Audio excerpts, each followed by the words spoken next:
গাছ পাহা কমবা পরানটা ঠান্ডা হয়ে গেলে ঠান্ডা হয়ে গেছে। মার গাছের কমবা পাইকিয়া পক্ষিতে খায় পক্ষিত খাইছে আরো একটা চাইছে মধু মধু কালারটা কি দেখছেন করা লাল।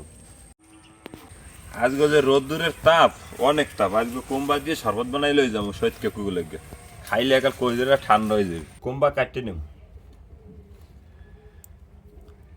ছোটটাই পুরো মধুর নাম লাল বড়টা কেমন আল্লাহ জানে। বিসমিল্লাহ মোরা কোম্বা কাটতেছি। গাছ পাহা কোম্বা বেশি পাইকে গেছে তো উড়ান যাবে না চামচ দিয়ে উড়ে গেলাম।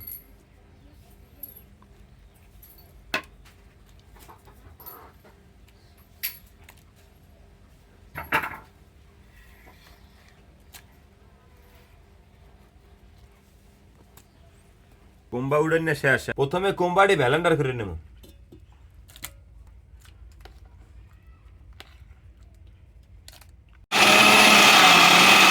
এখন দিয়ে দেবো মুগে গরুর দুধ বরফ এখন দিয়ে দিতেছি চিনি এখন আবার ব্লেন্ড করে নেব। খুব সুন্দর হয়েছে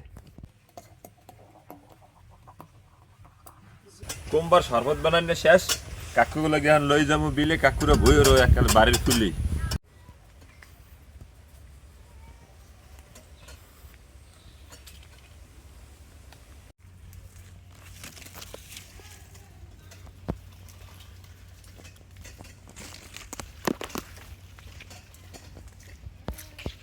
বাকি কাকু আদি সাবাই বই রিছো আরে বেটা এটা কি বে সেটা না ভাদ্র মাস রোদ্দুর করা বেটা এলেকে কোম্পাই দিয়ে তোমাকে লাগে শরবত বানাই লইছি খাইলে আলহামদুলিল্লাহ খাইলে দেবে পরান ঠান্ডা হইয়া।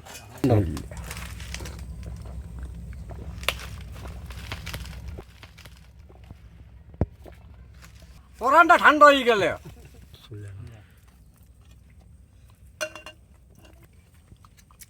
ঠান্ডা হয়ে গেছে।